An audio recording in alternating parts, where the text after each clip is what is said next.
সুপ্রিয় দর্শক, আসসালামু আলাইকুম। নিউজ 24 এর এখনকার আপডেট সংবাদে আপনাদেরকে স্বাগতম। প্রথমেই জানিয়ে দিচ্ছি সংবাদ শিরোনাম। সমন্বয়ক মরার জন্য প্রস্তুত হওয়া, দেয়ালে লিখে হত্যার হুমকি।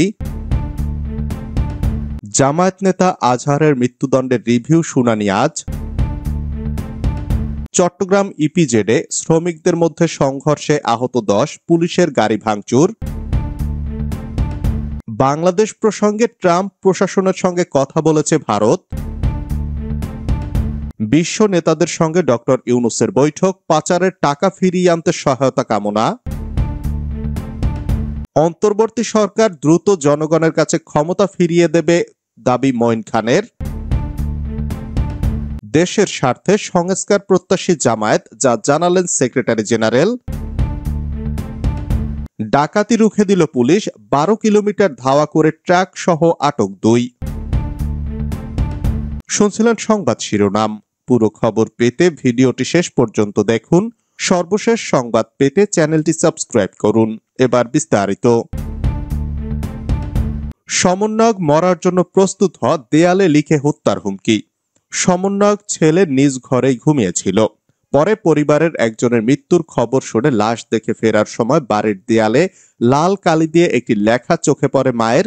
লেখা ছিল, সমন্বয়ক মরার জন্য প্রস্তুত হওয়া। এ অবস্থায় কাউকে কিছু না জানিয়ে ছেলের চোখে পড়ার আগেই মা নিজেই পানি দিয়ে লেখা মুছে ফেলার চেষ্টা করেন। পরে ঘটনাটি জানাজানি হলে বিষয়টি ছড়িয়ে পড়ে অন্যত্র। এমন ঘটনা ময়মনসিংহের ঈশ্বরগঞ্জ উপজেলার চর শিহারি এলাকায়। বৈষম্য বিরোধী ছাত্র আন্দোলনের ময়মনসিংহের ঈশ্বরগঞ্জ উপজেলার সংগঠক মোহাইমিনুল ইসলাম শিহাবকে এ ধরনের হুমকি দেওয়ার অভিযোগ উঠেছে গত সোমবার রাতের কোনো এক সময়। শিহাব ময়মনসিংহের নাসিরাবাদ কলেজের সমাজকর্ম বিভাগের 2য় বর্ষের শিক্ষার্থী। তার বাবার নাম আব্দুল মোতালিব। এ ঘটনায় গত মঙ্গলবার রাতে থানায় একটি সাধারণ ডায়েরি করা হয়েছে। বুধবার আইন শৃঙ্খলা বাহিনীর সদস্যরা ঘটনাস্থল পরিদর্শন করেছেন।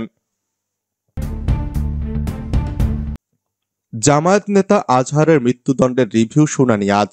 বাংলাদেশ জামায়াত ইসলামের নেতা এটিএম আজহারুল ইসলামের মৃত্যুদণ্ডের রায়ের বিরুদ্ধে রিভিউ আবেদনের শুনানি আজ বৃহস্পতিবার হওয়ার কথা রয়েছে। প্রধান বিচারপতি সৈয়দ রেফাত আহমেদের নেতৃত্বাধীন 5 সদস্যের আপিল বিভাগের বেঞ্চ এ সংক্রান্ত বিষয়ে শুনানি হওয়ার কথা রয়েছে।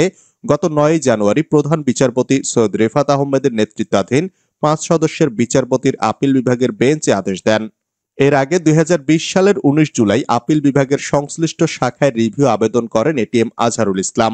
2019 সালের 23 অক্টোবর মানবতা বিরোধী অপরাধের অভিযোগ তুলে দায়ের করা মামলায় জামায়াত নেতা আজহারুল ইসলামের মৃত্যুদণ্ডের রায় বহাল রাখেন আপিল বিভাগ।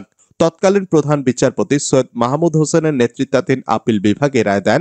জামায়াত নেতা আজহারুল ইসলাম পরে এই রায়ের বিরুদ্ধে রিভিউ আবেদন করেন। মুক্তিযুদ্ধ চলাকালে মানবতা বিরোধী অপরাধের অভিযোগ আনা হয় আজহারুল ইসলামের বিরুদ্ধে। তবে তার মৃত্যুদণ্ডের রায় প্রহসন বলে আখ্যায়িত করে আসছে বাংলাদেশ জামায়াত ইসলামী। চট্টগ্রাম ইপিজেডে শ্রমিকদের মধ্যে সংঘর্ষে আহত 10, পুলিশের গাড়ি ভাঙচুর। নির্মাণাধীন ভবনে চুরির ঘটনাকে কেন্দ্র করে চট্টগ্রাম রফতানি প্রক্রিয়াকরণ অঞ্চলের ভেতরে পোশাক ও নির্মাণ শ্রমিকদের মধ্যে সংঘর্ষ হয়েছে। এতে অন্তত 10 জন শ্রমিক আহত হয়েছেন। বুধবার রাত 9টার দিকে এ সংঘর্ষ হয়। প্রত্যক্ষদর্শীরা জানান, ইপিজেডের ভেতরে পোশাক শ্রমিকরা সড়ক অবরোধ করে অবস্থান নেন। সংঘর্ষের সময় আইন শৃঙ্খলা রক্ষাকারী বাহিনীর সদস্যদের একটি গাড়ি ভাঙচুর করেছেন উত্তেজিত শ্রমিকরা। শিল্প পুলিশ জানায়, সন্ধ্যার দিকে নির্মাণাধীন একটি কারখানার মধ্যে 3 জন লোক ঢুকে পড়েন। নির্মাণ শ্রমিকরা চোর ভেবে তাদের মারধর করে। এতে সংঘর্ষের সূত্রপাত হয়েছে। বাংলাদেশ প্রসঙ্গে ট্রাম্প প্রশাসনের সঙ্গে কথা বলেছে ভারত। যুক্তরাষ্ট্রের নতুন প্রশাসনের সঙ্গে বৈঠকে বাংলাদেশ প্রসঙ্গে আলোচনা হয়েছে বলে জানিয়েছেন ভারতের পররাষ্ট্রমন্ত্রী এস জয়শঙ্কর। তবে ওই আলোচনার বিষয়ে বিস্তারিত কিছু বলেননি তিনি। স্থানীয় সময় বুধবার ওয়াশিংটন ডিসিতে ভারতীয় দূতাবাসে অনুষ্ঠিত এক সংবাদ সম্মেলনে জয়শঙ্কর একথা বলেন। প্রেসিডেন্ট হিসাবে ট্রাম্পের শপথ গ্রহণ অনুষ্ঠানে যোগ দিতে জয়শঙ্কর ওয়াশিংটন সফর করেন। বুধবার নতুন মার্কিন পররাষ্ট্রমন্ত্রী মার্কো রুবিও এবং জাতীয় নিরাপত্তা উপদেষ্টা মাইক ওয়ালট্জের সঙ্গে দ্বিপক্ষীয় বৈঠক করেন জয়শঙ্কর। সেখানে বাংলাদেশ প্রসঙ্গে কথা হয়েছে কিনা এমন এক প্রশ্নের জবাবে ভারতের পররাষ্ট্রমন্ত্রী সাংবাদিকদের বলেন, হ্যাঁ, বাংলাদেশ বিষয়ে আমাদের মধ্যে সংক্ষিপ্ত আলোচনা হয়েছে, তবে এ বিষয়ে বিস্তারিত বলতে অস্বীকৃতি জানান জয়শঙ্কর। বিশ্ব নেতাদের সঙ্গে ডক্টর ইউনূসের বৈঠক, পাচারের টাকা ফিরিয়ে আনতে সহায়তা কামনা। সুইজারল্যান্ডের ডাভোসে বিশ্ব অর্থনৈতিক ফোরামে প্রধান উপদেষ্টা অধ্যাপক মোহাম্মদ ইউনূস বাংলাদেশের পাচারের টাকা ফিরিয়ে আনতে বিদেশি বন্ধুদের সমর্থন চেয়েছেন। প্রধান উপদেষ্টার উপপ্রেস সচিব আবুল কালাম আজাদ মজুমদার বৈঠকের ফলাফল সম্পর্কে সাংবাদিকদের জানান, শেখ হাসিনার ১৬ বছরের দুর্নীতিগ্রস্ত শাসন আমলে বাংলাদেশে কিভাবে প্রকাশ্যে লুটপাট সংগঠিত হয়েছিল তা খতিয়ে দেখার জন্য বাংলাদেশের শীর্ষস্থানীয় বিশেষজ্ঞ, সাংবাদিক ও আন্তর্জাতিক বিভিন্ন সংস্থাকে পাঠাতে বিশ্ব নেতাদের প্রতি আহ্বান জানান অধ্যাপক ইউনূস। প্রধান উপদেষ্টার বিশেষ দূত লেফু সিদ্দিকী, এসডিজি বিষয়ক মুখ্য সচিব লামিয়া মোরশেদ এবং জেনেভায় বাংলাদেশের স্থায়ী প্রতিনিধি তারেক আরিফুল ইসলাম বৈঠকে উপস্থিত ছিলেন। অন্তর্বর্তী সরকার দ্রুত জনগণের কাছে ক্ষমতা ফিরিয়ে দেবে মন্তব্য মঈন খানের। বিএনপির স্থায়ী কমিটির সদস্য ডক্টর আব্দুল মঈন খান আশা প্রকাশ করে বলেছেন, অন্তর্বর্তী সরকার অত্যাবশ্যকীয় সংস্কার শেষ করে যত দ্রুত সম্ভব জনগণের হাতে জনগণের ক্ষমতা ফিরিয়ে দেবে, এই প্রত্যাশা 18 কোটি মানুষের। তিনি বলেন, আমরা পুনরায় বাংলাদেশে গণতন্ত্র প্রতিষ্ঠা করব, যেই গণতন্ত্রের জন্য বাংলাদেশ 1971 সালে স্বাধীন হয়েছিল। বুধবার দুপুরে যুক্তরাজ্য বিএনপির নেতাকর্মীদের নিয়ে রাজধানীর শেরেবাংলা নগরে বিএনপির প্রতিষ্ঠাতা ও সাবেক রাষ্ট্রপতি জিয়াউর রহমানের মাজারে শ্রদ্ধা জানানো শেষে তিনি এসব কথা বলেন।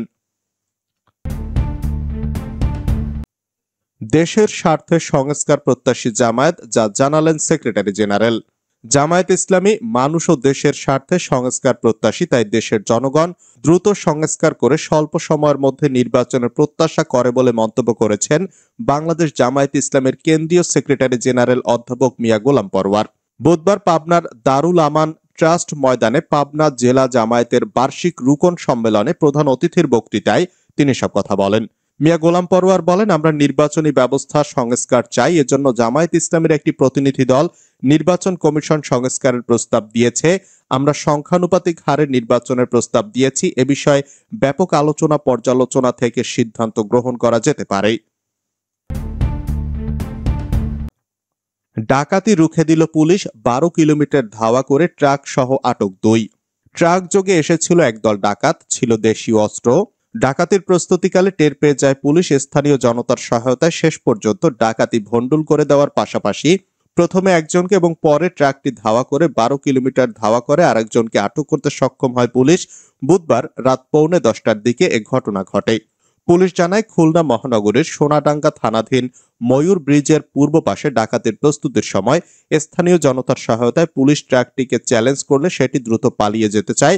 এ সময় ট্রাক থেকে লাফিয়ে পড়লে বাগেরহাটের রামপাল উপজেলায় ফয়লা এলাকায় বরকতুল্লাহর ছেলে রিয়াদ আলী নামে একজনকে আটক করে পুলিশ। পরে পুলিশ ট্রাকটির পিছু নিলে সেটি খালাসির মোড় 0 পয়েন্ট থেকে রূপসা সেতু পার হয়ে কুদির বটতলায় পৌঁছালে সেখান থেকে ট্রাকটিকে উদ্ধার করার পাশাপাশি ডাকাত দলের আরো এক সদস্যকে আটক করে পুলিশ।